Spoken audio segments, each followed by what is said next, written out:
Olá, você que nos escuta, salve, salve, você, nosso ouvinte, nosso ouvinta. É um prazer contar com sua audiência nessa noite de hoje, nessa noite, seu dia, sua madrugada, sua tarde, seja lá quando você estiver ouvindo. Mas hoje a gravação desse programa está acontecendo numa noite de sexta-feira, dia 5 de março de 2021, uma semana em que o Zico fez aniversário nessa semana. Quantos anos o Zico fez? Vocês sabem, meus camaradas? Me socorrem. 68. 68. A semana também que completam 100 dias da morte de Diego Armando Maradona.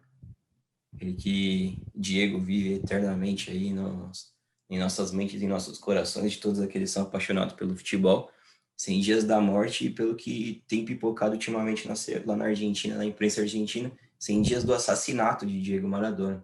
Que justiça seja feita, que Diego, como disse, vou repetir, né, que Diego vive eternamente em nossas mentes e em nossos corações. Eu sou Matheus Guedes, comigo tem Júnior, Felipe e André. Já deixo aí de antemão o meu abraço aí para os meus camaradas. E essa semana tem bastante coisa para falar, uma semana aqui de início de estaduais, uma semana aí de final de Copa do Brasil, uma semana em que o Brasil, infelizmente, bate recordes e mais recordes de morte por Covid, né?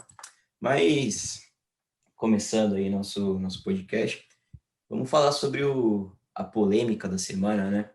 Vou começar com o Júnior, passar a palavra para o Júnior. Queria saber de você, meu camarada. Gerson melhor que Busquets? Tô brincando, não vamos cair nessa cilada que é cilada, né? É uma Esse assunto é cilada. cilada. Mas Bom dia, boa tarde, boa noite. Mas queria falar com você, Júnior. Na verdade, queria começar falando sobre Lisca doido, né? Que no país que a gente vive, o doido é o cara mais lúcido do nosso futebol brasileiro. E o Lisca, ele teve aí uma entrevista meio que espontânea, né? Na transmissão ali do jogo do América Mineiro no Campeonato Mineiro. Não sei exatamente qual foi a pergunta que foi feita, mas ele aproveitou para fazer um desabafo sobre o atual momento que a gente vive, né? O Brasil aí batendo recordes e mais recordes de morte por Covid-19, a segunda onda chegou com força, se é que a primeira já acabou, né? E o Lisca, ele protestou veementemente aí sobre o futebol tá acontecendo nesse momento em que o país está parado aí, sistema de saúde entrando em colapso em vários estados, mas o Lisca, ele deu uma focada mais especificamente na Copa do Brasil, né? Ele fala sobre o time do Sul viajar para Manaus, num país como o nosso de proporções continentais. Eu queria saber de você, meu camarada, o que você acha dessa fala do Lisca? Você acha que o futebol tem que dar uma parada? Tem que parar só a Copa do Brasil? Quero saber a sua opinião. Bom dia, boa tarde, boa noite, meus camaradas, Matheus, Felipe, André. Sempre um prazer estar aqui com vocês. Então, eu até postei nas minhas redes sociais esse desabafo do Lisca, né? Fiz essa brincadeira aí também, né? Que de doido não tem nada, porque eu concordo ali com esse posicionamento dele, né? Já tem gente querendo refutar o que ele fez, falando do ano passado, né, quando ele subiu com a América para a primeira divisão, e aí foi lá abraçar as pessoas, e aí se aglomerou e tudo mais. Em novembro, se eu não me engano, novembro, dezembro, teve uma coisa dessas aí. Não lembro exatamente o mês que o América conseguiu ali, que subiu antecipadamente, né, e ele deu uma aglomerada. Mas, né, é aquilo. Não quer dizer que ele tenha errado um dia, que ele depois não possa ter uma declaração correta. Essa declaração dele foi correta, e para mim ela é correta porque ele não falou em paralisação total, né? Ele comentou de uma paralisação do futebol a nível nacional, quando você não consegue, quando você não deveria, né? Você consegue, mas você não deveria fazer viagens de longa distância. Então, no âmbito estadual, eu acredito que dê para manter os jogos de primeira divisão, porque as federações elas têm dinheiro, né, para manter os testes acontecendo, né? E se tiver um comprometimento ali das equipes, a proliferação do vírus ela vai ser mínima, porque a gente tem noção de que o campo frequentado por poucas pessoas não gera uma aglomeração, já que não tem torcida, é só você dar uma organizada de quem está tendo acesso ao estádio ou não. E aí você pega a Copa do Brasil e tenta dar uma remodelada, né, no seu modelo, de repente você conseguindo colocar confrontos mais próximos, tipo o que a Série D comporta. A Série D ela tenta colocar ali uma questão mais de região, né? Fica bem regional e facilita. Até porque a CBF faz isso para não gastar dinheiro, né, com as viagens dos clubes. Só que agora na Copa do Brasil, se você quiser manter a competição rolando, para mim seria interessante fazer isso, tentar modificar os confrontos. Mas eles mantiveram o sorteio comum, então tem confrontos de longa distância. Não vale muito a pena, né? Você ficar arriscando agora nesse momento, mais pelo exemplo até do que pela própria saúde dos jogadores, porque pelo que a gente tem visto aí, né? Os jogadores têm passado alguns com problemas, outros não. Tem um caso de um jogador aí que teve trombose e até agora está em recuperação, difícil para ele voltar. Eu esqueci o time que ele faz parte. Se vocês lembrarem aí, vocês podem comentar depois. Mas é o caso mais grave que eu tive ciência aí, né, que está rolando. Fora isso, o futebol não teve muitas baixas, morreram dois treinadores, eu acho também, que é muito triste. Só que, para mim, né, na minha visão, você regional, no âmbito estadual você consegue sendo mais linha dura. E se você tiver o auxílio da polícia, né, que basicamente eles não servem para muita coisa, né, nem sei qual é a função, acho que não servem para nada, mas para diminuir a aglomeração deveriam conseguir, né? A gente tem os exemplos errados. Quando o Flamengo aglomerou a torcida ali na entrada do Maracanã no jogo contra o Inter, aquilo ali foi porque a polícia deixou. As pessoas vão chegando. Se você vai dispersando, não acontece aquilo. Depois que junta, eles começam a jogar bomba para poder machucar as pessoas. Aí é simples também, né? Aí é fácil. Tinha como fazer diferente. Porque mexe com as emoções, as pessoas vão querer ir, né? Então, a polícia agindo de uma maneira, se pudessem, se conseguissem agir de uma maneira organizada e educada, aquilo não teria acontecido. O povo trabalhador está na rua todo dia, pegando metrô lotado, BRT lotado aqui no Rio. São Paulo com certeza está igual, o Matheus depois pode comentar. E o poder público não faz nada, não obriga os empresários a colocar mais transporte. Então as pessoas andam abarrotadas e o vírus está ali. E é esse povo trabalhador que vai depois sofrer na fila dos hospitais sem leito, né? E, infelizmente passar pelo pior. Então, ao meu modo de ver, né, tem como desenrolar para o futebol continuar de uma maneira mais organizada e, e mais segura, né? Se é que a gente pode falar assim, sendo ela praticada nos seus estados, sem grandes viagens. É só complementando aí a fala do Júnior, eu falou de dois treinadores que morreram, foi o Marcelo Veiga. Marcelo Veiga era treinador do São Bernardo Futebol Clube, aqui da minha cidade. Infelizmente veio a falecer de Covid no ano passado. André, um abraço, meu camarada. Queria saber de você, você acompanha o relator Lisca Doido? Só antes da sua fala, estava vendo aqui que a tabela da CBF indica que a Copa do Brasil 2021, a Copa do Brasil acaba domingo, né? Domingo é dia 7 e no dia 9 já começa a Copa do Brasil 2021. E no dia 10 a gente vai ter Madureira do Rio de Janeiro contra Paysandu, tá, do Pará. E vai acontecer o jogo no Rio de Janeiro. Olha o tamanho do trajeto que o time do Paysandu vai ter que percorrer para jogar esse jogo. Então, André, queria saber de você. Boa tarde, boa noite, bom dia a todos que estão aqui, a todos que vão nos ouvir. Eu acompanho sim. Eu acho que essa fala do Lisca ela não pode ser ignorada de nenhuma forma, né? Mesmo que a gente tenha também outras questões, né, de que futebol parando, muitos times têm uma grave ameaça, né, de deixar de existir, ou simplesmente deixar de existir mesmo. Mas a verdade é que essa parada de futebol teria que ter sido feita lá no início, né? Já foi um erro. Teria que ter sido feita uma parada lá no início da pandemia mesmo, uma parada séria, porque o Brasil até hoje não teve um lockdown sério. A gente teve um lockdown, mas foi algo muito mal feito, né? Então, se tivesse sido feito algo sério, realmente sério, algo coordenado, né, pelo governo federal, tudo, se tivesse realmente esse apoio, Inclusive, o governo federal simplesmente, não, além de não apoiar, atrapalha, né? As coisas poderiam ser muito diferentes. Mas concordo, sim, com certeza, né? O Lisca não pode ser ignorado, ele está correto, com toda a razão, com toda a sua preocupação, independente do, como o Júnior falou, né? Se ele já cometeu algum erro em relação à pandemia, mas a fala dele é totalmente correta. Todo mundo tem o direito de errar também, de rever, né, seu posicionamento, seu próprio posicionamento, suas ações. E nesse caso ele está corretíssimo. Mas infelizmente a pressão para que tudo continue normalmente, né, é grande de todos os lados, né? A escola, a empresa, o futebol em geral, até porque é algo que envolve muito dinheiro. Então é muito complicado, né? A gente falar em paralisação do futebol, né? É óbvio que teria que parar, né? Principalmente no momento que a gente está, que é o pior momento da pandemia, desde o início até agora. Então é óbvio, né?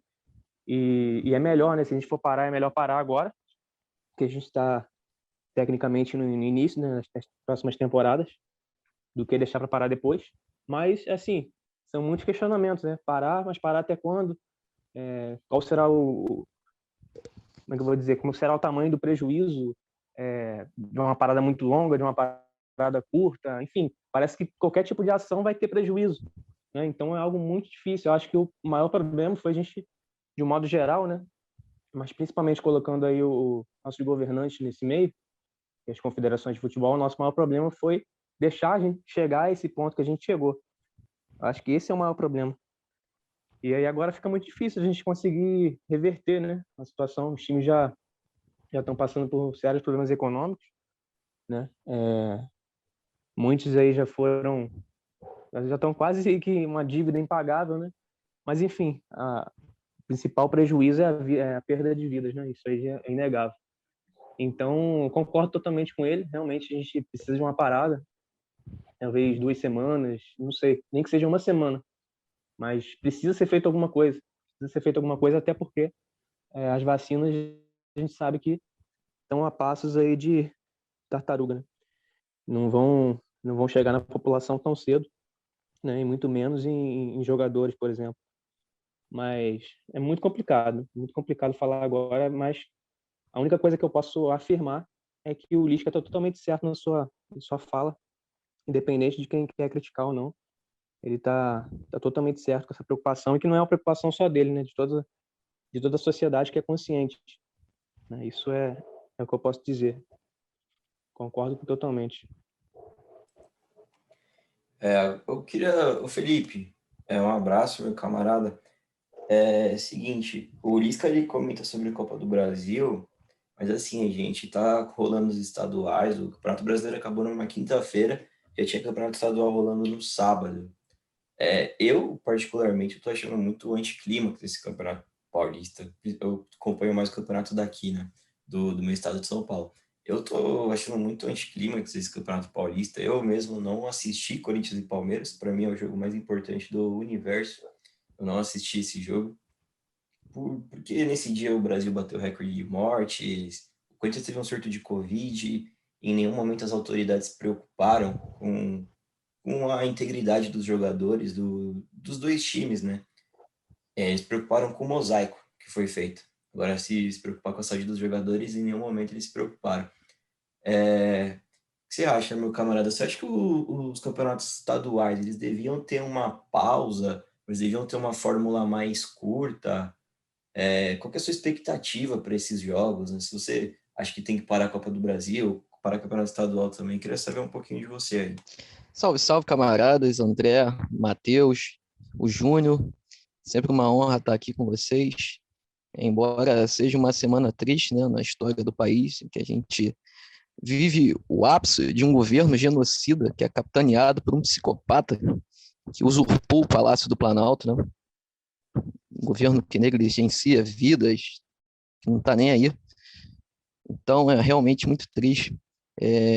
Eu acho bizarro que numa situação como essa, que a gente está vivendo, que a CBF não se posicione. É até abjeto que ela não tente uma readequação de calendário, né? A gente terminou uma temporada na semana passada e já emendou outra, né? E a opinião até que a gente chegou a expressar aqui, né, na semana passada sobre isso, né, que as federações não estão nem aí para a saúde dos atletas, aí eu não digo nem somente em relação à Covid, mas sim preparo físico, descanso, a gente ter um futebol praticado no nível aceitável, né? Então, a CBF parece que está olhando para a situação do país e está encarando como uma coisa normal, né? Segue o jogo, vamos em frente e acabou. E isso como eu disse, é abjeto, né? A gente acho que não cabe em qualquer pessoa racional olhar a situação do país atualmente, um país de dimensões continentais, a gente fazer uma Copa do Brasil, que delegações de 30, 40 pessoas vão ficar cruzando de norte a sul. Não faz sentido. Não faz sentido a gente ter um Campeonato Brasileiro já emendado assim. Acho que Libertadores também, que os times já vão viajar para outros países, né? Eu vou muito na linha do Júnior, o que o Júnior falou. Inclusive, eu acho que o que o Lisca disse foi deturpado pelas pessoas. Ele, em nenhum momento, falou que o futebol deveria parar. Ele falou que, nesse momento, seria mais adequado a gente fazer uma coisa regionalizada, né? E eu acho que é o mais plausível no momento, realmente. Acho que não tem sentido a gente prosseguir com a Copa do Brasil no país atualmente, como está. Não faz sentido a gente viajar para outros países com nossos clubes. Ainda mais aqui, né, no país que é o foco que está sendo visto pelo mundo como um laboratório macabro, né, de novas cepas, de novos desenvolvimentos do vírus, né? Então, eu acho que, a princípio, a gente deveria manter os campeonatos estaduais, né, com rigor, com fiscalização. A polícia, como bem disse o Júnior, deveria inibir, né, as pessoas que se aglomeram em torno dos estádios e pensar daqui para frente e ser criativo, né? Acho que a gente está no momento que o futebol ele tem que se reinventar, ele não pode andar de costas, né, para o que está acontecendo. Acho que talvez a Copa do Brasil ela poderia se adequar de uma maneira que você crie bolhas regionais, né? Como, por exemplo, na década de 40, 50, o torneio Rio São Paulo era assim, né? As primeiras fases eram feitas por regiões e depois a gente ia para os confrontos, né, entre estados diferentes. A gente também teve esse tipo de situação nas primeiras edições do Campeonato Brasileiro, né, focado em algumas regiões, até para economizar em viagem e tudo mais. Então, eu acho que a CBF deveria pensar isso, né, mais para frente, readequar o calendário por conta disso. Não sei, a gente tem estadual, né, o brasileiro, é a Copa do Brasil, agora a gente faz o estadual. Depois a gente foca na Copa do Brasil, nesse esquema, né? Tentando fazer um calendário mais criativo. E a Libertadores, no final do ano, eu acho que a Conmebol deveria chamar, né, os clubes, reunir e falar, olha só, a gente não tem como pagar esse dinheiro, né, de premiações, vamos diminuir, vamos chamar todo mundo, a gente faz uma bolha aqui, igual a NBA fez. Vai ser a final na Argentina, né, na Bombonera, está sendo dito, né, nos bastidores e tudo mais, reúne todo mundo na Argentina aí, testa todos os clubes antes, a gente faz uma espécie de mini Copa do Mundo, com 7 datas só, e é isso. Acho que falta criatividade, né? Tem que ser assim, a gente não pode tentar levar como uma situação normal.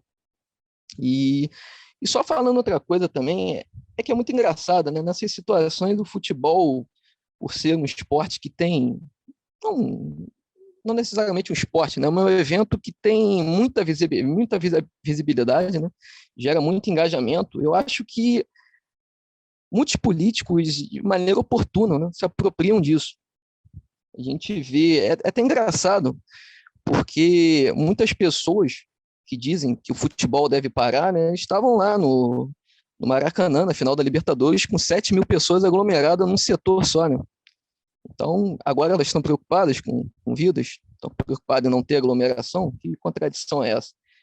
E, inclusive, vou citar um exemplo aqui, um amigo em comum que eu tenho com o Júnior, né, que eu acho que é simbólico, né, a gente expressar essa contradição. Eu não digo nem do pessoal lá da extrema-direita, porque, para mim, é uma subespécie, é uma pessoa que deve ser ignorada, é um vírus que deve ser exterminado da sociedade, né? Mas eu digo do nosso próprio campo político. porque tem muita hipocrisia. A gente vê esse amigo nosso em comum com o Júnior, por exemplo, né? Ele disse que é rubro-negro, né? Diz rubro-negro, disse que não comemorou o título do Flamengo, né? Por causa da pandemia. Então ele não teve vontade de comemorar, né? Mas é o mesmo camarada que todo final de semana tinha que tomar um chopp por causa da saúde mental dele, entendeu? A saúde mental dele tem que vir, não importa que ele vai aglomerar num bar, que ele vai transmitir o vírus para algum trabalhador e tudo mais, né? Esse mesmo camarada apoiava na época, né, os movimentos antifascistas que estavam rolando, foi para a rua para fazer campanha eleitoral, né? Porque, segundo ele, era um dever cívico, né? Por conta do avanço do fascismo, então não poderia ficar em casa.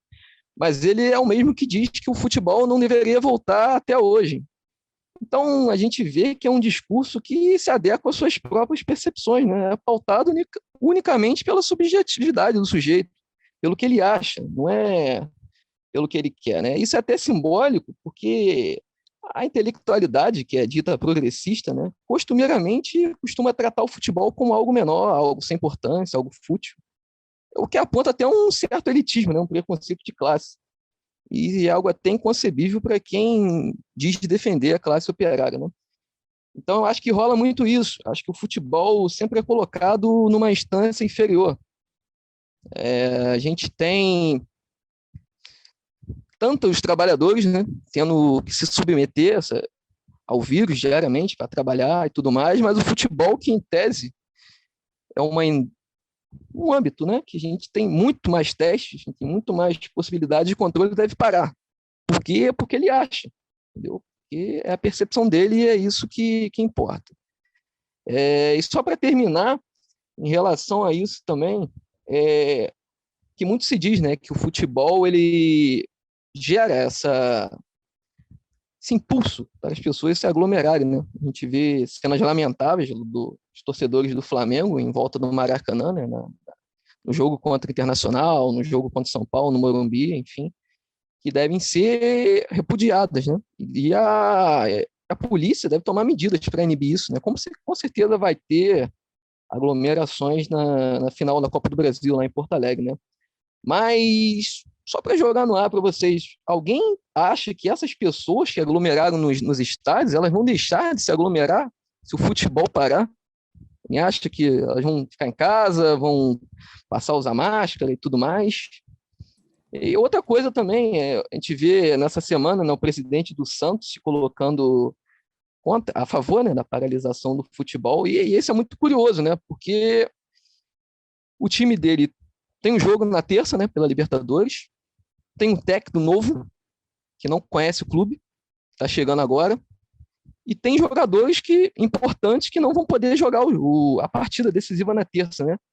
É só para chutar para os camaradas aí, dado ao histórico dos dirigentes brasileiros, alguém acha que o presidente do Santos está preocupado em preservar vidas? Fica aí para vocês, né, esse questionamento. Ô, Felipe, queria até comentar isso que você falou, porque você falou da omissão da CBF, né, diante disso tudo, mas eu ia falar, os dirigentes dos próprios clubes pensam a mesma coisa. Então, essa colocação da CBF, essa omissão da CBF, ela é um reflexo dos próprios dirigentes dos clubes, sem nenhuma dúvida. Totalmente. Eu só ia comentar isso, complementar. O dirigente do Santos está preocupado porque o Santos vai enfrentar uma pré-Libertadores agora, e ele não tem time formado, tá desesperado, na verdade. Não, é assim, é porque a gente vive numa época, né, que tem... Eu acho que até, por exemplo, a gente vê figuras como o Dória e como o Eduardo Paz, que são tratados até pelo nosso campo como pessoas sensatas, e de fato estão sendo, mas porque no outro lado tem um asno, um quadrúpede, uma pessoa que é incapaz de pensar. Então, acho que tem essa carência, essa necessidade de criar heróis. Então, a gente vê alguém em sã consciência acha que o presidente do Santos está preocupado em preservar vidas. É óbvio que ele quer o bem do clube, ele está pensando unicamente nisso. Como o Flamengo, a diretoria do Flamengo, de maneira abjeta, né, são aquelas figuras que tomaram o clube também, forçaram a volta do futebol no início do ano passado, sem E era numa época que a gente nem sabia como era o vírus, como ele se proliferava, o que a gente teria que fazer para se proteger. Não, esforçaram mesmo. Então, é tudo isso, é todo mundo olhando para o seu lado mesmo. Sim, o que deveria ser feito ali no Santos, né? No caso do Santos e de quem for jogar para a Libertadores, é realmente não jogar porque são viagens internacionais, mas as pessoas usarem, né? Escamotear suas próprias intenções, né? Porque querem ali fingir que estão preocupadas ou não, eu acho que é demais também. Perfeito. Tem que falar o que é de fato ali. Não dá para ter viagens e por isso melhor não ter os jogos. Agora, dizer que não quer jogar por conta disso é a pura mentira, né? Tanto que ficaram aí vários e vários clubes jogando, né? Ninguém se posicionava, só se posicionam quando é interessante para eles próprios, como você estava comentando aí. Lembrando que o presidente do Santos é o que está preocupado com as vidas aí por conta do vírus, é o mesmo que contratou o Robinho, né, um tempo atrás. Mas é isso aí, a gente deixa para falar de Robinho um pouquinho mais para frente. Ô, Matheus, Só queria complementar o que o Matheus, Felipe... Oi. perdão, também tem a diretoria do Botafogo que está preocupada com vidas e deixou de pagar meses de salário atrasado para os funcionários. Mas elas estão preocupadas com vidas, é claro. Cada um com sua contradição, né? Pro lado que melhor convém. Só complementando o que o Felipe falou sobre as viagens internacionais e como o Brasil ele pode ser um risco, né? O Brasil está sendo grado como um risco. O time do Corinthians feminino, ele foi disputar a Libertadores agora, né? A Libertadores está rolando numa bolha na Argentina e o Corinthians foi proibido de viajar essa semana porque a Argentina não estava aceitando voos vindo do Brasil. Então, eles tiveram que provar que o time estava isolado, estava numa bolha para poder viajar, e nisso perdeu o voo num dia, teve que viajar no outro por todo esse impasse, né? Então, olha só como o nosso país está sendo visto. E enquanto a bola não para, se é que vai parar, vai continuar aglomerando. Com certeza, essa semana vai ter aglomeração em Porto Alegre. O torcedor do Grêmio provavelmente vai fazer ali as boas-vindas para os jogadores, né? Aquela última energia antes de embarcarem para São Paulo. A torcida do Palmeiras é bem provável também que vá aglomerar na porta lá do estádio, na porta do CT, né? Enquanto o ônibus vai para o estádio. Fato é que domingo tem Palmeiras e Grêmio, na final da Copa do Brasil 2020. Vai finalmente acabar essa temporada 2020, agora vai. O Palmeiras largou em vantagem, né? Ganhou lá em Porto Alegre do Grêmio por 1-0. Algo até semelhante, né, ao que aconteceu na Libertadores 2018. O Palmeiras ganhou lá 1-0, mas aí o Grêmio ganhou aqui no Pacaembu, não foi nem no Allianz Parque, foi no Pacaembu, ganhou 2-1. Foi 2-1 porque tinha um fator diferente, que era o Everton Cebolinha que desequilibrou o jogo. Só que me parece que o Grêmio não tem esse fator diferente mais. Eu queria saber de você, Júnior, você acha que o Palmeiras já está com essa mão na taça aí, vai garantir, o Grêmio vai conseguir fazer uma reviravolta? O que você espera desse jogo de domingo? Olha, eu não acho que está garantido, não. Para mim, depois desse primeiro jogo ali, né, que sempre, dependendo das equipes ali, né, sai um pouco amarrado e o jogo foi um pouco assim. Esse segundo jogo tem o estilo que o Palmeiras gosta, né, porque o Grêmio vai ter que se lançar para conseguir fazer logo um gol o mais rápido possível e o Abel ele gosta desse jogo reativo, né? Então ele vai tentar aproveitar os espaços que o Grêmio vai deixar. Só que o Grêmio também não é um time de bobeira, né, cara? Então eu tenho certeza de que vai dar um bom jogo e por já estar 1-0 para o Palmeiras, né? Acredito, vou aqui dar esse chute, né? Espero acertar, que o jogo seja melhor que o primeiro, porque o primeiro foi modorrento, né? Então estou contando aí que esse segundo jogo seja melhor por conta da necessidade do Grêmio de se abrir. E eu espero também, né, outra coisa aqui, que o Renato saia jogando com o Ferreirinha, que foi o cara que entrou no segundo tempo, fez muito chuveirinho na área, mas pelo menos ciscou ali na ponta, e ele deu muito trabalho para o lateral esquerdo, para o Matias Vinha. Então, é um bom lateral. Eu acho que ele jogando vai conseguir dar um pouco mais de qualidade para aquele setor ali e, de repente, ajudar, né, na tal da remontada que o Grêmio precisa fazer para cima do Palmeiras. Só que, como eu tinha falado, né, tem tudo pro Palmeiras aproveitar os espaços e de repente matar o jogo. Vou dar aí 60-40 para o Palmeiras vencer. Não vai ser fácil, não, mas eu acho que eles são favoritos aí. Lembrando que o apelido do Grêmio é o Imortal, né? Você acha que o Grêmio não está morto, André? Ou já está garantido aí pro Palmeiras? Eu concordo com o Júnior, nesse sentido de que o Palmeiras vai tentar se aproveitar dessa vantagem. Inclusive, acho que eles vão botar essa vantagem embaixo do braço para não sair para o jogo, para esperar, realmente fazer o que eles gostam de fazer, jogar mais retrancado, de forma mais reativa. Mas eu vejo também que o Grêmio tem total condição de reverter esse resultado, né? De ir para cima, né?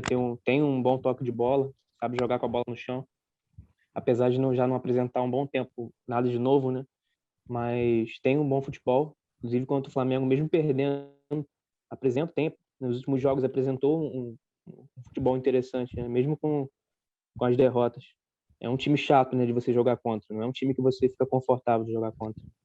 Então, eu acho que pode surpreender. E, inclusive, pela forma que eu acredito que o Palmeiras vai jogar, eu acho até que o Grêmio pode virar essa situação. Inclusive, eu apostaria no Grêmio saindo campeão. Não sei se vocês concordam, mas eu sinto que esse jogo vai ser muito parecido com aquele segundo jogo contra o River. Não sei porque que eu tenho essa impressão, mas eu acho que esse jogo pode ser, né, muito parecido com o segundo jogo do Palmeiras contra o River. E o Palmeiras foi praticamente amassado, né? E acho que já teve um pouco de um demonstrativo disso, né, no segundo tempo desse primeiro jogo, apesar do Palmeiras ter ficado com um a menos, né? Mas o Grêmio tem total condição de fazer essa pressão, né, de ir para cima, de propor o jogo. Eu acho que eles não vão abrir mão disso, até porque eles nem podem abrir mão disso, né? Eles precisam de resultado. Eu acho que eles vão buscar. Resta saber se eles vão conseguir conter, né, os contra-ataques do Palmeiras, que certamente vai explorar bem essa situação.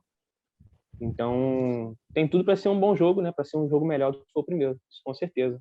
E aposto no Grêmio. Vou apostar no Grêmio. É só abrir um parêntese aqui sobre o Renato Gaúcho, né? Nosso porta-lupe, ele é é uma figura interessantíssima, né? Eu não sei se vocês acompanharam a entrevista dele, não essa última, né? Que inclusive, ele foi até falando sobre essa situação, né? Da possível parada do futebol, ele foi até ponderado e tudo mais. Só que, como já atribuíram ele a peste de Bolsonaro, então acaba que muitas coisas que ele fala são passadas batidas, né? Principalmente por pessoas do nosso campo, né? Já trata ele como negacionista e tudo mais. Mas eu me refiro à entrevista pós-jogo, né? Do primeiro jogo da final. Ele vive num mundo paralelo. Cada vez eu tenho mais certeza disso. Não sei se vocês acompanharam. Primeiro ele falou que ninguém estava jogando bem, que estava acompanhando os jogos do Barcelona. Então, o parâmetro dele é o Barcelona. Deve estar atrasado uns 5, uns 10 anos no tempo. Depois ele falou que ele tem poucos jogadores que fazem gols, sendo que ele é a mesma pessoa que dispensou o Marinho se envolveu naquela troca bizarra, né, do Luciano pelo Everton, que estava no São Paulo e tudo mais. Aí falou depois que a imprensa era colorada e tudo mais, que estavam tristes, porque o time dele não tinha sido campeão. É um show de horrores. Ele fala cada coisa assim que é bizonha mesmo. E a gente vê que essa confusão dele toda se reflete no time, né? Que é um deserto de ideias. O Grêmio com a mais boa parte do primeiro tempo e não fez absolutamente nada. O único jogo do Grêmio era bola na área, chuveirinho. Depois eu acho que o time até melhorou quando o Ferreirinha entrou, né? Como o Júnior mesmo citou, um jogador que não pode ficar no banco. Mas era sempre aquela jogadinha, né, de linha de fundo e bola na área. E aquilo é praticamente um convite, né? Muitas pessoas falaram que o Felipe Melo e o Gustavo Gomes fizeram uma partida brilhante. Aquele jogo é ali para consagrar o zagueiro, né? Bola na área, só tirar dali e acabou. Então eu acho que não dá nem para a gente analisar seriamente o time do Grêmio. Acho que é um time que peca muito, né? Tem uma posse de bola ali extremamente estéril, que não. Enfim, eu vejo com poucas expectativas desse segundo jogo, né? Eu acho que vai ser um jogo mais truncado que o primeiro ainda, né? Principalmente porque o Palmeiras vai estar no estilo de jogo que ele gosta, né? Que é ficar se defendendo. Dessa vez não vai ter o Luan, né? Que foi expulso de novo no último jogo, assim como tinha feito com o Tigres, né? Então já vai ser um alento ali para os torcedores. Mas eu não espero um grande jogo de futebol, não, porque as duas equipes não apresentam isso, né? Inclusive, essa semana eu vi que o Abel tem uma relação próxima com o Filipão, e isso explica muita coisa. É engraçado isso. Cada volta que o destino dá, O Felipe, mas sim, não sei se você já viu, mas acredito que sim, né? Renato renovado, hein? sim, sim, Renato até tá renovado. 2021. Né? Teremos Portaluppi mais um ano. Mas para finalizar isso, eu acho que o jogo vai ser um jogo truncado, acho que não vai ter nada de a gente possa contemplar como um bom futebol e vai ser resolvido por algum detalhe, alguma bola parada, mas eu não aposto que o Palmeiras já levou essa não, né? Eu acho que tudo pode acontecer, inclusive inclusive não, por conta digamos, do pouco o recurso, né? Simplório que as equipes têm, então não estou muito confiante para um jogo não, acho que vai ser decidido no detalhe como esse foi também.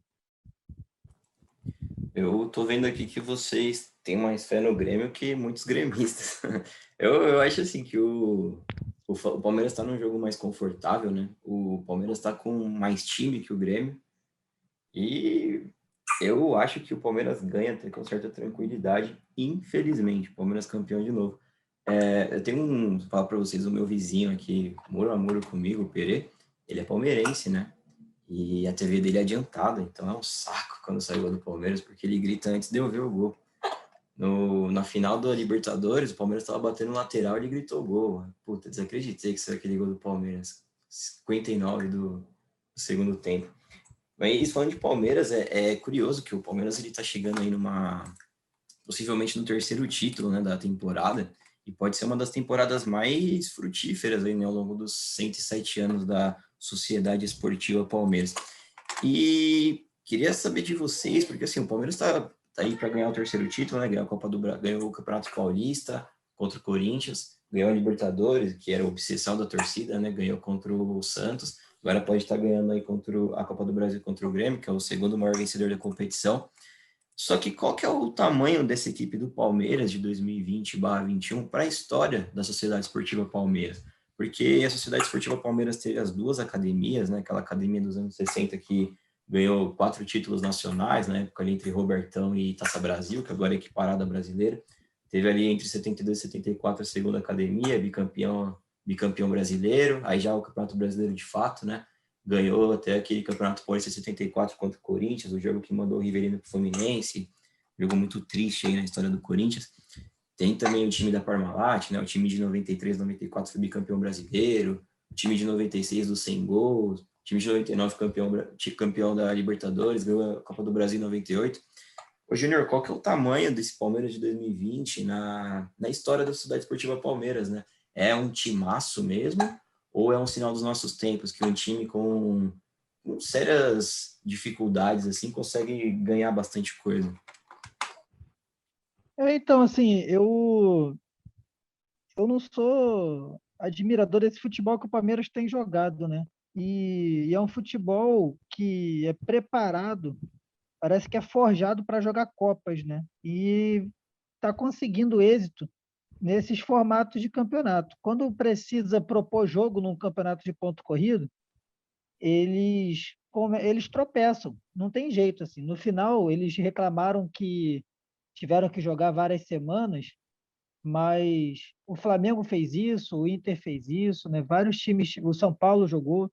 Então, assim, os times jogaram, né, e tropeçaram menos que o Palmeiras, porque é um estilo de jogo que funciona quando você não precisa propor. Então, nas Copas, né, é mais simples você colocar esse jogo em prática. Para o tamanho do Palmeiras, eu tenho para mim, né, que a Libertadores, da maneira que foi conquistada, até sem muito brilho, eu não sei se coloca eles num patamar muito gigantesco no coração do torcedor.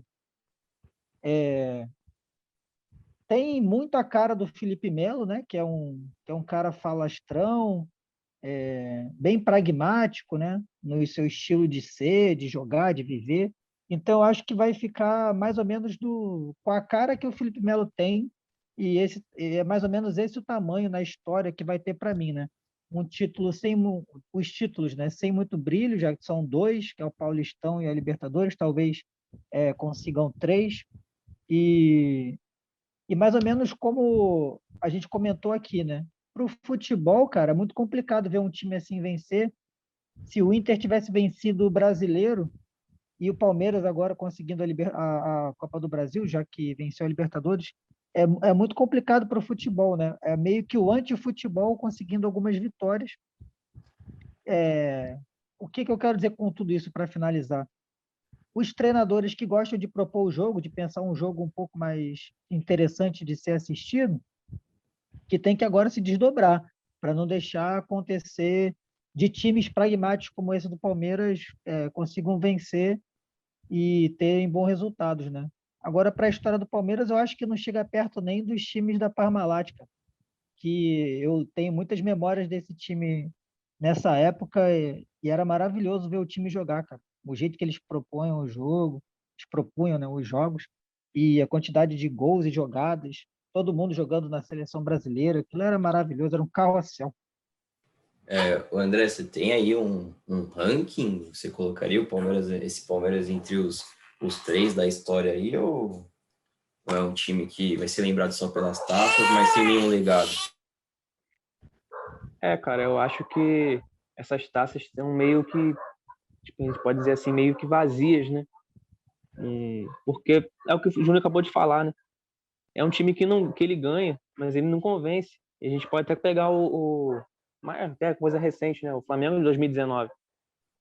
Acho que não tem como a gente deixar, a gente colocar no mesmo patamar o time do Flamengo de 2019 com esse time do Palmeiras, que foi campeão agora na Libertadores, né? São coisas muito diferentes. Então eu acho que eu não sei se a palavra certa é essa, esse vazio, parece que é um título sem peso, né? E até talvez até por causa da pandemia, né? Mas não só, né? Mais pelo futebol jogado mesmo. Então eu vejo assim, mesmo que ganhe essa Copa do Brasil, né? E junto com a Libertadores, e eu acho que não só eu, acho que muitos dos torcedores do próprio Palmeiras devem pensar isso, né? Não é algo que eles estejam 100% satisfeitos. Claro que título é título, né? Não tenha dúvida. Mas é um futebol que acho que não é exemplo para ninguém. Como o Júnior falou, é algo muito pragmático, é muito, muito simplista, meio que até medíocre, né? Claro, dá resultado, mas é algo que não convence, não traz alegria, né, para o torcedor. Então, eu acho isso muito problemático, né?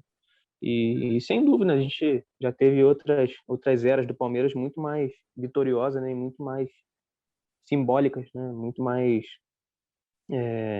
importantes, né, do ponto de vista futebolístico.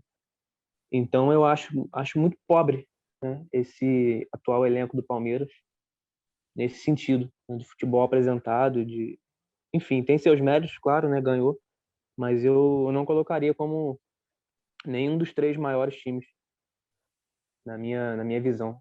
Por tudo isso que eu falei, né? Eu acho que é um futebol que é meio vazio, acho que falta alguma coisa, né? Falta alguma coisa, não sei se talvez seja até a vontade, né? Porque um time que não se propõe parece que é um time que não tem vontade. Não sei. Eu sinto um pouco isso. Eu, se fosse torcedor do Palmeiras, estaria tremendamente insatisfeito, né, em ver esse time jogando, apesar dos títulos. Então eu embaso assim minha opinião nisso. Não é um time que te deixa satisfeito de você ver jogando. Ô, Felipe, eu queria também saber de você sobre esse tema e já ia aproveitar também, pedir, assim que você acabar de falar de Palmeiras, já emendar sobre o Grêmio também, porque vocês tinham comentado aí agora que mais um ano de porta-lupismo, né? O Renato renovou com o Grêmio, só que o Grêmio vem caindo já tem umas 2 temporadas, vamos dizer assim, que o Grêmio já não apresenta aquele futebol vistoso. É um futebol ainda competitivo, consegue chegar longe nas competições, mas falta aquele mais que o Grêmio já teve já. Queria saber de você até onde também o Grêmio, além de saber do Palmeiras, queria saber de você até onde o Grêmio pode ser subserviente ao seu maior ídolo. Assim, primeiramente, em relação ao Palmeiras, eu concordo com o que o André e o Júnior disseram, mas eu acho que à luz da história, a visão vai ser diferente. Eu acho que a gente pode, de antemão, aqui já sublinhar os grandes times do Palmeiras, né? A gente pega ali na final da década de 60, no início da década de 70, né? A gente tem a geração Parmalat, nos anos 90. Eu acho que é inegável, a gente pode concordar em relação ao futebol medíocre que é praticado pelo Palmeiras, né?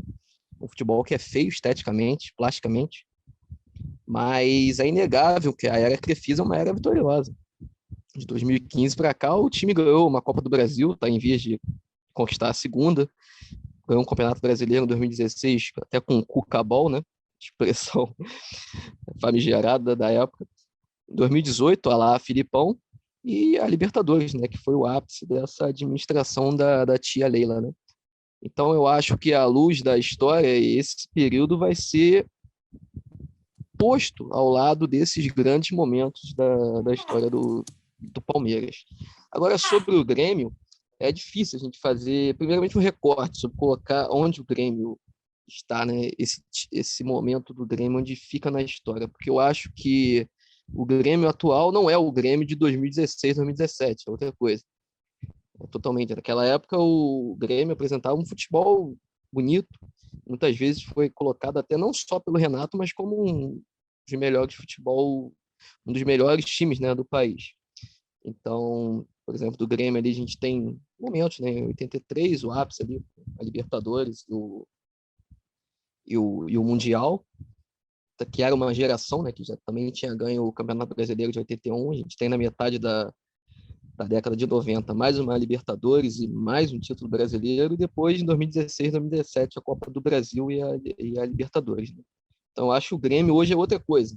Uma coisa que eu não sei para onde vai. Eu, sinceramente, eu não vejo.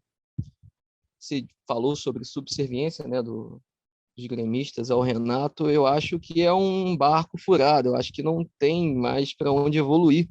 Acho que é um trabalho desgastado. A gente não vê evolução. Apesar do time sempre ser competitivo, né, se manter ali nas finais e tudo mais, o próximo disso, as últimas participações do Grêmio em Libertadores foram vexatórias, né? Foram eliminados com goleados, né? 5-0 para o Flamengo, 4-1 para o Palmeiras. Então, eu acho que é um projeto, o projeto Portaluppi, né? Acho que não dá mais frutos. Então, eu não consigo ver algum tipo de evolução. Ô, Felipe, só para complementar, parece que o Renato chegou assim no ápice que ele poderia chegar, né? A gente vê uma certa acomodação dele assim absurda. Parece que Sim, ele sim. tá ali e aquilo ali tá bom para ele, é o máximo que ele pode atingir da carreira dele como técnico, e ele tá satisfeito com aquilo ali, aquele futebol que ele apresenta, né, que ele mostra. Então você não tem perspectiva de evolução, porque parece que ele tá totalmente satisfeito com aquilo ali, apesar de certas entrevistas que ele dá, mas até nas entrevistas, né, também, porque sempre uma desculpa. Sim, fica evidente também que ele não consegue extrair mais do grupo, né, cara? Não dá para ver o trabalho evoluindo. Eu acho que ele já chegou no limite do desgaste mesmo, né? Eu acho que essa extensão do contrato dele vai muito pelo momento que a gente vive, vai muito pelo que ele já viveu, né? Pelo um apelo à memória do Renato como ídolo do Grêmio. Eu acho que no papel mesmo a gente tem poucos feitos de 2018 para cá. Parece que é mais algo como no sentido de não correr risco, né, de trazendo outro técnico, do que algo planejado, né, de Sim, acordo com o que ele apresenta. Parece muito mais isso. A gente não exatamente. quer correr risco, vamos manter ele mais um ano diante das condições.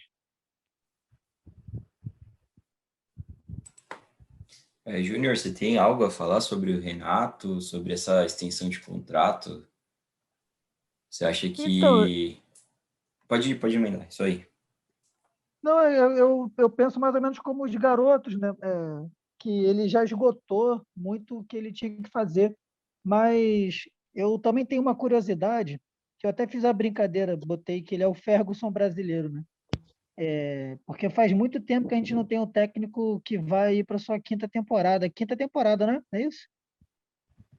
É, ele Vocês entrou em puderem. 16, né? Ele assumiu em 16, quando o Roger saiu. Ele ganhou Isso, a quinta Copa do temporada. Brasil aquele ano, né? Isso aí, quinta temporada. Então, assim, o Ferguson, cara, ele ficou mais de 20 anos, 24, se eu não me engano, né? Por aí. E, e assim, ele demorou muito para ganhar. E depois que ganhou, ainda alternou um pouquinho, né? Entre vai e volta ali, né? Ganha, não ganha. Só que a gente sabe que terminou muito bem, né? Depois ele teve uma hegemonia muito grande. Eu acho que o Grêmio nunca vai atingir essa hegemonia, mas eu quero ver se o Renato consegue se reinventar desse esgotamento, que eu concordo que esgotou. Mas como estão dando uma chance para ele, eu quero ver se ele consegue, né, sair desse limbo e voltar para os braços da torcida de novo, porque eu acho que ele está colocando em risco um pouco da idolatria que ele tem, continuando, né? Então eu quero ver se ele consegue se provar. E ele, para mim, ele só está ficando porque, como ele veio muito mal agora, ele está fora do mercado para outros clubes, né? Não tem espaço para ele. Ele está renovando pela primeira vez porque não tem ninguém querendo fechar com ele. Eu acho que é a primeira vez que ele realmente queria sair, mas não tem porta para ele abrir. Nas outras vezes ele preferiu ficar porque realmente ele tinha um interesse em ficar, tinha um projeto ali que ele ainda queria desenvolver. Mas dessa vez eu tenho certeza que ele sabe que está desgastado, mas também se ele sair, ele vai ficar parado pelo menos até o brasileiro começar e a dança das cadeiras também ter seu início. É, Dança das Cadeiras teve início e a gente teve uma troca de técnico aí que foi, não vou dizer que foi surpreendente, mas foi uma daquelas que a gente não esperava, porque foi um técnico que saiu sem ser mandado embora, né? Foi o Jorge Sampaoli no Atlético Mineiro. Ele empilhou contratações no Atlético Mineiro, não conseguiu ganhar o Campeonato Brasileiro e recebeu uma proposta do Olympique de Marseille da França e rumou para Marseille. E o Atlético anunciou o novo técnico que é o Cuca, né? O Cuca que é um ídolo, um dos treinadores mais importantes da história do Atlético Mineiro, o técnico que trouxe ali a Libertadores para o time de Minas, ganhou 2 campeonatos mineiros. Só que o Cuca, ele está sofrendo uma represália da torcida, porque o Cuca lá em 1987, ele, quando jogador ainda atuava pelo Grêmio, ele e mais 3 colegas foram condenados por terem tido relações sexuais com uma menina de 13 anos, enquanto o Grêmio viajava pela Suíça, fazia uma excursão na Suíça.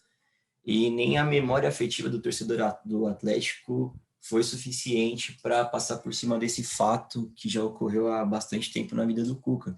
E a gente teve recentemente também um episódio com o Robinho, né? O Robinho também, um ídolo do Santos, foi anunciado pelo time rapidamente, teve uma grande mobilização para que o Robinho não atuasse mais aqui no futebol brasileiro, porque o Robinho é um cara condenado por estupro lá na Itália. Se ele pisar em solo italiano, ele é preso. Queria saber de vocês aí, André, começando por você, o futebol não faz mais vista grossa, né, para esse tipo de acusação. Não tem mais espaço para esse tipo de gente abjeta no futebol. São áreas de mudança. Eu queria saber como você enxerga isso. Eu concordo com você que realmente, não só no futebol, né, mas na sociedade como um todo, a gente já não tem mais, não pode, né, não pode ter espaço para esse tipo de coisa, para esse tipo de pessoa. E é até estranho, né, como que isso só veio à tona agora, né? Claro que muita gente já devia saber, mas se a gente pegar o todo, né, é uma minoria que sabe desse caso. Então, mas é algo que não pode ser passado pano de forma nenhuma. Eu concordo plenamente com essa situação, né, de que é inaceitável, né? Inclusive como o caso do Robinho também e muitos outros casos, né? Porque se for investigar a fundo, o que a gente vai achar de caso parecido como esse ou até pior é muito grande dentro do próprio futebol, né? Então é complicado, né? Mas se a gente sabe, né? Se a gente tem ciência do que ocorreu, é claro que isso não pode passar batido de forma alguma. Então assim, é totalmente, como que eu vou dizer? Totalmente justo, né? Essa questão, né, que a torcida está levantando contra o Cuca, né? Totalmente justo, apesar de outros times que ele liderou não terem tido essa atitude, né? Nunca é tarde para a gente mudar, né? Para a gente ser uma sociedade melhor. Então, eu acho que essa atitude, né, mostra um pouco do que a gente vai ser daqui para frente, né? E espero que a gente seja mais assim daqui para frente, né? A gente se policie mais nesse sentido, né? De não aceitar certas coisas que no passado a gente aceitava como normal. Então, espero que seja cada vez mais assim daqui para frente. Mas é isso, se a gente for procurar dentro do futebol, né, dentro do âmbito do futebol, situações como essa aí a gente vai achar, creio eu, aos montes, né, infelizmente. Eu vou Só muito na pra... linha do André. Vai lá, Júnior, vai lá. Não, pode ir lá, tranquilo. Não, eu ia falar que eu vou muito na linha do Júnior. Eu acho que esse repúdio, né, a contratação do Cuca, inclusive demonstra uma evolução, né, da gente como sociedade. Eu acho que os jogadores de futebol, né, não habitam um mundo à parte, né, eles fazem parte de uma sociedade e têm que prestar contas. Não são deuses, não são figuras que são desprendidas, né, do convívio social. Então, nesse sentido, é muito bom que se tenha isso, né? Eu acho que isso não vai retroceder, embora a gente viva numa sociedade que é tomada pelo pessimismo por conta da figura que habita a cadeira da presidência, né? Acho que isso é válido, é importante, dá esperança, né? Acho que esses jogadores, técnicos ou pessoas envolvidas com futebol não podem mais não dá mais para a gente passar a mão na cabeça deles por conta de clubismo ou de memórias afetivas mesmo, né? E até simbólico, porque o Cuca é o técnico que conquistou o maior título da história do Atlético, né? E em 2013, 2012, quando ele assumiu, não teve nenhuma repercussão, né, na época. E hoje tem, e eu considero isso uma evolução. Inclusive, é importante, né? O Cuca tem que prestar contas para a sociedade, né? Sobre o que aconteceu, o que ocorreu naquele momento e tudo mais. E ele só foi falar disso 33 anos depois. Na semana passada ele deu uma entrevista lá, inclusive, achei até meio constrangedor ele com a família dele tentando falar alguma coisa assim. Aí a mãe falando, a filha, né? A filha e a esposa falando que ele era um bom marido, era um bom pai, mas tudo bem. Mas e a menina? O que tem que ele é um bom pai agora, é um bom marido? Isso não apaga, né, o passado dele. Não importa se passou 10 anos, 20, 30 ou 33, como é agora, né? Então, a gente vê que só agora, né, que ele foi se posicionar 33 anos depois. Então, só da gente colocar figuras como essas na parede já demonstra muita evolução, né, da gente como sociedade. Tem que continuar evoluindo mesmo, não cabe nada diferente disso nos dias de hoje. E o pior, Felipe, é algo que ficou impune, Sim, como sim, muitos outros casos, como o Dia de Mundo, por exemplo, né? Se a gente for falar exatamente. dessas questões, a gente vai ficar aqui até amanhã. Mas, Sim, infelizmente, é algo que ficou impune ainda. sim. O que eu queria acrescentar nesse debate aí, para tentar ser rápido aqui, não é que a gente está aqui pregando, né, que a pessoa nunca mais trabalhe na vida. Não é nem isso que eu estou querendo pregar. Eu acho, acredito que vocês também não. Mas como o goleiro Bruno, né? O que o cara fez é imperdoável, né? E, e o que a gente tenta colocar para a sociedade é que ele tenha já que ele vai ressocializar, mas que ele não volte na condição de ídolo, né? Como as pessoas tentam colocá-lo novamente.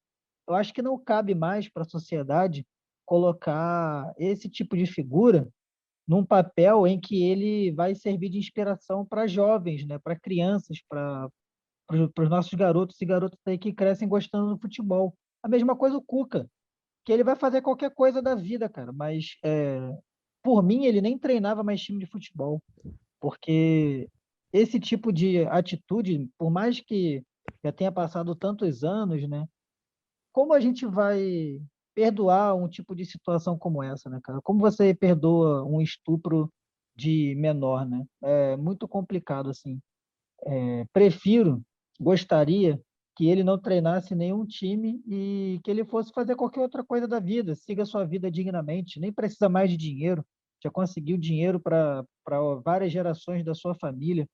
vá tocar sua fazenda, não sei, vá viver sua vida no anonimato, já que cadeia não vai acontecer, né? É um crime internacional, vai ficar por aí, igual o Robinho transitando, não vai dar em nada. Mas que não seja mais exemplo de, de boa pessoa, né? De bom pai, como falou aí. E pergunta pro pai da menina, né? Se ele é um bom pai. Então, isso depende muito do ângulo que você está enxergando. Gostaria que ele não fosse ídolo de nenhuma torcida, né? Futuramente, o que ele fez para trás, né? Até quando a gente não sabia dessa situação. Tá feito e concordo com vocês que é um avanço nosso da sociedade perceber que esse tipo de atitude já não vai mais passar impune. A pessoa vai fazer e ela vai ser rapidamente não só cancelada na gíria da internet, né? Mas repudiada pela maior parte da população. Eu acho que isso realmente é um ganho nosso enquanto ser humano. Lembrando, como o André falou, né, o Cuca não pagou pelo crime dele, já até prescreveu, então se ele quiser voltar para a Suíça, passar um tempo lá, ele pode andar livremente. E lembrando que o Cuca, com esse passado, mesmo assim, ele ostenta uma camisa de Maria, uma figura santa, né, segundo o catolicismo.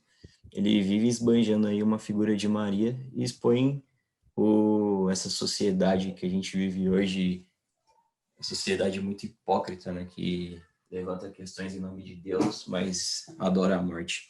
Mas enfim, meus camaradas, o programa, a gente já estourou nosso tempo aqui. Obrigado pela companhia de vocês hoje, um papo muito bom. André, um abraço, até a Valeu, próxima. rapaziada. Um abraço. Felipe, aquele abraço, até a próxima. Grande abraço, meu camarada. Grande abraço. Grande pai da Catarina. Catarina e pai do Henrique, tá cheio de filho agora. Exatamente. Vários herdeiros. Opa, chega. Júnior, aquele abraço, meu camarada, até a próxima.